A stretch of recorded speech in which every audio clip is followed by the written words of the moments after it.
representing Kenya today, which means that different countries but one Africa. What country are you representing today? One Africa, one African people throughout the world. So these Berlin Conference fragments, I don't call them countries anymore, I call them cages. So when you try to go from Ghana to Togo, they'll ask you if you have a pass from a white man that will allow you to go to a new cage. So me, I don't deal with these cages because my ancestors even, they were enslaved long before any of these cages existed. So I represent all black people throughout the world regardless of location. Wow, this is going to be an interesting episode. My name is Maya, and what is your name? Nana Kwame Pebi Date Odikain, Bamuchidom Hene Iwa Ekwepe Mampon. And I'm also known as Okunini Obadele Kambon. So I've given you my traditional title as Bamuchidom Hene, and then also my birth name Obadele Kambon. I feel like you're a king. Like in Ghanaian culture, like the way you've dressed, I think somebody see you will think that you're a king. Are you a king? Yes, Chidom Hene, so Bamu Chidom Hene at Ekwape Mampon. Ekwape Mampon. Yeah. Where were you born? I was where or when? Where exactly? Okay, so I was born in Brooklyn, New York, 1979, June 16, 1979. But I didn't live there long. We moved when I was about 1 year old to North Carolina. Okay. And my parents' plan was, one, if you're interested in African liberation, you can't do much but talk about it if you're living in New York because you're dependent for your water, for your food, for your transportation on the exact same ones who you're trying to get free from. So they decided to move to North Carolina to build their own log cabin in the woods, to grow their own food, to have their own water supply and everything else. So that's how we grew up in a very rural setting. Maybe about 30 to 40 minutes outside of Raleigh, North Carolina, which is the capital. Their plan was to go from there to the Caribbean because North Carolina is where my mother's side of the family was enslaved. And then the Caribbean is where my father's side of the family was enslaved, specifically St. Kitts and Barbados. And then their eventual plan was to come to Africa. So for me to be here, I'm actually fulfilling the rest of their initial plan. So you moved to Africa. Is Ghana your first destination? I've actually been to about 12 or 13 countries in Africa, but Ghana was the very first place that I came to in Africa. Besides Ghana, Burkina Faso, Mali, Togo, Benin, Nigeria, Gambia, the Gambia, Senegal, La Côte d'Ivoire, Kenya, Ethiopia, Egypt, South Africa. I feel like I'm missing something, but that should give you. Okay. Yeah. But the way you've dressed, I've seen you like the whole of today. This is what you've been wearing the entire day. Like I hope that's what I mean. I had to go and look for my own for this interview. Why do you dress like this? Because I'm African, right? And when we think about things just in terms of the economic warfare that's being waged against African people, is that we're given various created tastes and desires. And what I mean by that is that the exact same ones who enslave and colonize us tell us that our clothes are no good. So once we basically internalize that idea, now who do you have to go to get the clothes that are good? The same ones who've been enslaving and colonizing you. So now they take the money from you financing them just from a taste, just from a desire, and then they use that to build the prisons, the bullets that shoot us down in the streets, the bombs that they bomb Africa with. And all of it comes, not all of it, but a good portion of it comes from all the Africans you see walking day by day.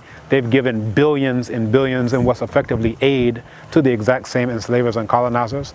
So for me, primarily economic, but in other aspects too, but understanding this as actually economic warfare.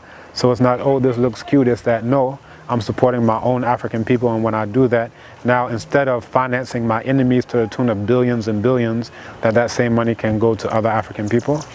Africa for Africans. That's right. You believe in that? Exactly, yes. Do you think all black people are from Africa?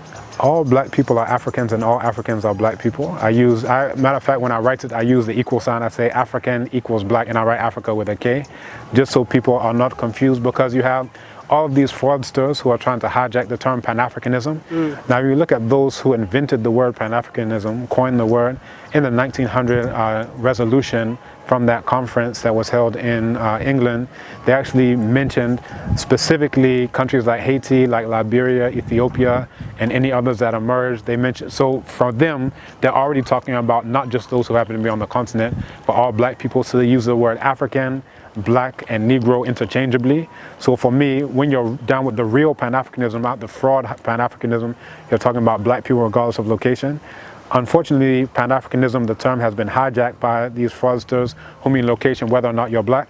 And recently we've seen that with the AU, when they allowed Morocco in 2016, who applied to join the AU, that they were admitted, while Haiti, who was mentioned by those who invented the word Pan-Africanism, they applied to join and they were rejected on the grounds that they are not located on the African continent. So for me, that's anti-African, it's anti-black, and it's against everything that Pan-Africanism is about. And basically you have these people who are trying to get rid of Pan-Africanism altogether and come with that idea, what they call all Africanism. So it means excluding black people who aren't located on the continent, and then incorporating the Arab enslavers. And when you look at a place like Morocco, they use the exact same word for slave and black person, it's abid. For them, there's absolutely no difference. If they mean black, they mean slave. If they mean slave, they mean black. But then this is who was allowed into the AU. And the only deliberation was how well they're treating other Arabs in Western Sahara. Not a single discussion about the enslavement of black people there. Wow. Let me know. You see yourself as an African. Right now you live in Ghana. Do you have a Ghanaian passport or American passport? I actually have a Ghanaian passport, and let me show you if you're interested. So a couple of years ago, 2016, 34 of us, we had our citizenship restored, and I use that in the term that amerikkkan Mahama used. So he said, I'm not giving you anything, I'm restoring what's rightfully yours. So we hold on to that, and this is actually it right here, the Ghana passport. Yeah, when you're talking to me, I heard you saying amerikkkan Mahama. Amerikkkan Mahama. It's a wakachi. Mekachi. My tree is not coming. I speak fancy, you know. Only ka fancy. Okay, before Kasana can be a him. Meka be say no nsiabi. Ebinum ne hindene. Ebimu ne Twi, Yoruba, Wolof, Kiswahili, Kikongo, no titire na dia kano. Aye nkitinkiti nyefa se nkran kasa mitimichia, ebe kasa mitimichia, Dogon kasa mitimichia, Bambana kasa mitimichia. Kasa hondo bebre na dia menkan. Me ya sure say we say we Swahili ani. When say me cameraman omo fi Tanzania ani Kenya. Sawa. Hey, wait on because person me omo share na omo ya sure say in fact we can sakasa no. Mpesa woni me cameraman e kasa na mo shade. Sawa. Habari za jioni. Nzuri sana za kwako. Nzuri sana. Okay. Jina lako nani? I asked him if he has been to Tanzania before. Umeshafika Tanzania? Hapana. Lakini nitasafiri kwa Kenya. Oh, he says that like he has already traveled to Kenya. What other question do you have? Ask him how did he manage to learn Swahili? Umejifunza vipi Kiswahili? Nilijifunza Kiswahili kwa chuo kikuu cha Morehouse in Atlanta. I studied Swahili the University of Morehouse. Wapi? Atlanta. Atlanta, Amerikkkan. What other question? And apart from Swahili, you speak Wolof? Wolof. Nagandef? Jamrekana. So bëggee mën naa ñu waxtaan ci Wolof bu baax a baax. No. That's the only. All I know is Nagandef. Jamrek. Wow. And Amharic? You speak Amharic? Amharic, I can order food in Amharic because the main context I've learned Amharic is in Ethiopian restaurants. Yeah. So I can say things like un miso wat falekalu, wa falekalu, kikalicha falekalu, like these types of things. I'm really impressed. Konjo, like Konjo. Yeah. Yena Konjo. Yeah. And there's one, I forgot. I'm a Seganalo. Existing, is there your Mexican? All of those ones. But those, I don't count any of those. Okay. Right? So like, if there are languages that I can just do small in, then I could count maybe about 50 of those. but I don't count those as like languages I speak fluently. Would you say that Africans should try and embrace their own language, especially if you go to so many African countries like the East Africa? Some of them have started like using Swahili in classrooms and stuff, but when you come to Ghana, English is in classroom. Is there anything you want to say about that? You know, when I was in Kenya, I was so impressed because I was like, these people are serious. Because when you look at the signboards, things are in Kiswahili actually. So this is the cho, this is, you know, everything. So I said, wow, these people are actually serious about being African. I had people who were in Kenya and was like, it's not so great. But, you know, if I compared, you know, at least that language policy with what we have in Ghana, you know, Ghana is light years behind as far as that goes. They defend themselves. And this is my son, Kweku. As you see, he likes to steal the spotlight. He'll just hop up in here. Yeah. Kweku, chia. What to say? Yeah. Wow. Kweku kan wa Kiswahili moja. Moja, mbili, tatu, nne, tano, sita, saba, nane, tisa, kumi. Kumi. Sawa, pongezi. Hongera. Yenkan wachi. Bako. Bako, minu, yesa, ena, enu, isa, ebatu, ekwa, etu. Yenkan wa Yoruba na. Waka Yoruba. Oko. Ongo, eti, ta, eta, e, efa, ete, ekasa. Son. Ewa. Okare. Okonla. Okola, etila, etala, duku, eri, tinoku, eta, tinoku, eri, tinoku, anka, tinoku, Ogun. oku, Oka ilaye. Yo kwasi ho. Ye bawai. Wow. Ni bisha. What change now? What change? I will change answer. Yep. Bruh, say. Okay. Before I remember walk on, I wanted you to tell us, like, there are a lot of black brothers out there, or black brothers and sisters out there who are looking forward to move to the motherland. Is there any message that you have for them? Since you're saying Africa is for Africans, any message you have for your fellow Africans out there? Yeah, so we actually have started an initiative called repatriatetogghana.com. Okay. So with this, we're actually assisting Africans with everything from just advice to actually on the ground, helping them go to the Lands Commission, you know, go for citizenship and all of the things of that nature. So because we started that initiative at African Studies, there was an elder, Dr. Maulana, who really spearheaded it. And it was through the office, my office at African Studies, that the first 34 were able to get their citizenship.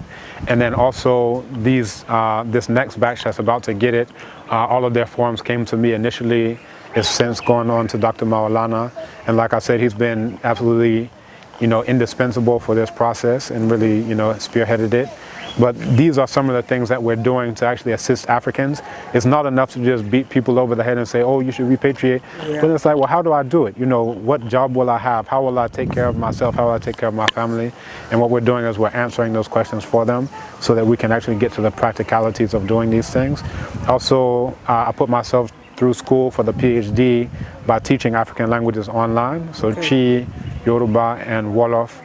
Teaching those through my site abibitumi.com. So abibitumi, that translates to Black Power. Okay. And that's what we're all about, Black Power, abibitumi. And basically the idea is that, you know, so many people, when they are interested in African liberation, they only talk about it in English or in French or in Portuguese. It's like, why would we have to talk about Black Power in the languages of our colonial enemies? That we need to actually speak about Black Power in African languages. So that was actually a coinage so that we can have that. Also Abibi Fanhundie, which is actually the name of my capoeira group, abibifahundie.com. So that translates to Black Liberation or African Liberation. So all of our languages, Black and African, are the same thing. So if you look at Pi, Obibini, the Bibi is the Black part. So you say Obibini, Abibi mine, that's the land of Black people. If you look at Yoruba, Adulawa is those who are Black in color. That's what we call Africans. And then Ila Adulawa is Africa. If you look at Bamanakan, which is the Bamana language out of Mali, they say Farafin and Farafina for Black person, and Africa is the exact same thing. And Wolof Nitkunyul, it means Black person, Reo Nitkunyul, land of Black people. If you look at Kikongo, you have Ndombe and Bandombe as plural. If you want to refer to this land that we call Africa as Nsia Bandombe. Now you would think, okay, maybe this is just a modern thing, but if you look at Kemet, this is the ancient, what they now call ancient Egypt. The land, actually it means the exact same thing as a Bibimai. It means land of black people, and we call ourselves Kemetiu, which means black people. So this is our identity, that regardless of location, we are all black people. And this is why I even advocate that we need to start using those terms again, because when you say African, you can have anyone who hops in there and says, look, I was born here, so I'm African. So here's a guy Chinese as the day he was born, oh look, I'm African because I was born here. So once we understand that Kemetiu is what we call ourselves, Kemeti singular, then we can understand that we're all Kemetiu regardless of location. So those Africans in Haiti, those are Kemetiu. And that too is Kemet, if we understand what it actually means. In Haiti, that too is Kemet, if we understand it means land of black people. Well, what land is blacker than that? It's a lot blacker than Morocco. So these are the things that we really have to get into the system. Thank you so much for talking to us. I really appreciate it. I would love to shake your hand, and man, this is a lot of money, you know, so maybe I might take it and sell. Oh, well, this is why we do the capoeira, so if someone wants to take your money, you can get your capoeira on. Wow, this is amazing. Yeah. Okay. Hope you guys enjoyed this amazing episode. It's your boy, Mr. Ghana, baby, right here in Ghana. I'll be in Togo on Saturday, so wait for the boy and let's take Togo to the world. Aya Maya.